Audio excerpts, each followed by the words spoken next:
दोस्तों स्वागत है आप सबका आपके अपने एजुकेशन चैनल एजुट्यूबर देव में। दोस्तों सीबीएसई के जो स्टूडेंट अगर हमारे चैनल से जुड़े हुए हैं तो उनके लिए एक इम्पोर्टेंट न्यूज़ है दोस्तों।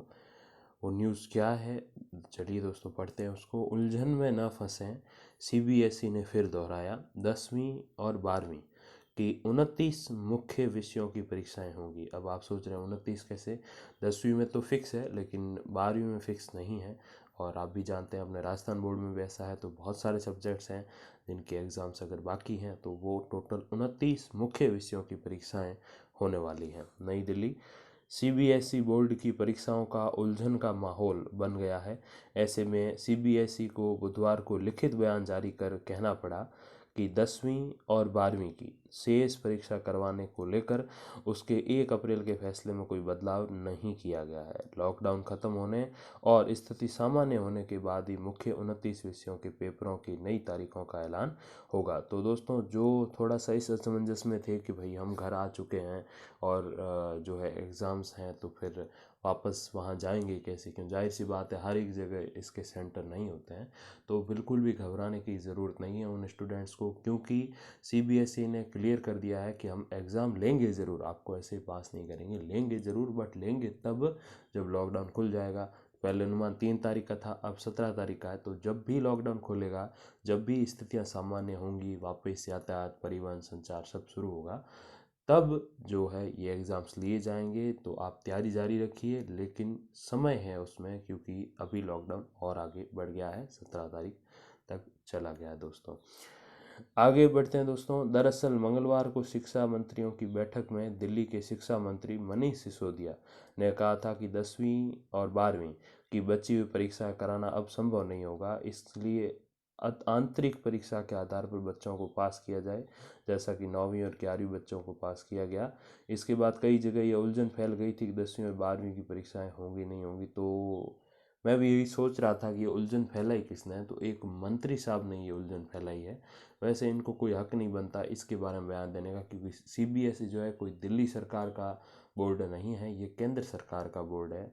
केंद्र सरकार का जो शिक्षा मंत्रालय है, जो या यूँ कहें कि मानव एवं संसाधन मंत्रालय है, उसके अंतर्गत ये काम करता है, न कि दिल्ली सरकार के अंतर्गत। क्योंकि ये कोई दिल्ली सरकार का, जैसे मैंने कहा कि ये वो कहते हैं ना, जैसे BSER है, board of secondary education Rajasthan, तो वैसे ये नहीं है कि ये board of secondary education Delhi, ऐसे नहीं है। ये CBSE है, central board of secondary education, तो राष्ट्रीय यूँ कहें केंद्रीय माध्यमिक शिक्षा बोर्ड, और ये केंद्र सरकार के अंतर्गत काम करता है। तो मंत्री जी ने बिल्कुल भ्रामक जानकारी फैला के बच्चों को भ्रम में डाल दिया, गलत काम किया। तो इसीलिए ये भ्रम फैल गया था कि ये अब करवाएंगे नहीं।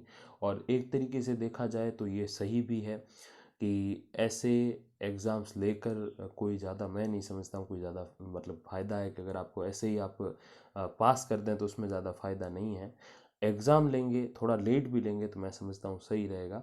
लेकिन ऐसे जो महत्वपूर्ण एग्ज़ाम होते हैं दोस्तों, 10th के हो गए, 12th के हो गए, 5वीं 8वीं तो खैर उतने महत्वपूर्ण आज नहीं बचे, लेकिन 10वीं और 12वीं अब भी बहुत महत्व रखते हैं आपके जीवन में। जैसे BA BSc का फाइनल महत्व रखता है, MA MSc MCOM का फाइनल महत्व रखता है, ठीक वैसे ही ये भी एक तरीके से एक विद्यार्थी जीवन जो 12 साल का होता है, उसमें स्कूल लाइफ का, स्कूल डेज़ का ये सबसे महत्वपूर्ण फेस है, 10th और 12th। और इसमें किसी एक बेस को आधार मान के पास नहीं करना चाहिए। हाँ, आप उनकी पढ़ाई शुरू कराइए, 10th में तो 11th के आगे आप करा दीजिए अगर समय है, और 12th में है तो आगे उनके फॉर्म वॉर्म थोड़े रोक लीजिए, क्योंकि वैसे ही लेट भरे जाते हैं यूनिवर्सिटीज़ के, कॉलेजेस के। तो इतना अगर समय है तो उसके बाद जो है मैं समझता हूँ एग्ज़ाम्स लेना चाहिए, क्योंकि कभी न कभी तो हम इससे निकलेंगे। ऐसा नहीं है कि हमेशा रहेंगे, हमेशा न तो अच्छा ही रहती है न बुराई रहती है, ये बुरी चीज़ है कोरोना, कभी हमेशा नहीं रहेगा। लेकिन इसके साथ साथ हम ये भी सोच सकते हैं कि हमें ये एग्ज़ाम्स लेने हैं, और लेने का फ़ायदा ये है कि जिन बच्चों ने तैयारी की है उनको अच्छे मार्क्स आ सकें। और क्योंकि जैसा कि मैंने कहा कि 10वीं और 12वीं के मार्क्स बड़े मायने रखते हैं, आगे भी जब आप कहीं ज्वाइनिंग भी लेते हो तो भी वो देखते हैं 10वीं 12वीं में कितने मार्क है, तो वो आपके स्कूल का एक बताते हैं कि आप कैसे स्कूल में आप पढ़े हो, क्या स्थिति रही है। तो दोस्तों जो है मंत्री जी के बयान ने जो है खलबली मचा दी थी, तो इसके बाद जो है CBSE ने एक बार फिर स्थिति साफ कर दी है कि मामला क्या है। तो दोस्तों ऐसे करके ये आपकी एक छोटी सी प्यारी सी न्यूज़ है, और अगर आपको अच्छा लगा वीडियो तो आप लाइक कीजिए, और शेयर कीजिए इसे ज़्यादा से ज़्यादा जो CBSE के स्टूडेंट हैं उनके साथ। और दोस्तों एक छोटा सा एक पोल रहेगा इस वीडियो में, तो आप उस पोल में आंसर कीजिए कि 10th और 12th के एग्ज़ाम चाहे वो CBSE के हो चाहे अपने BSER जो राजस्थान बोर्ड है अजमेर उसके हो, वो करवाने चाहिए या नहीं करवाने चाहिए। तो आप अपना उसमें जो है पोल में आंसर ज़रूर कीजिएगा।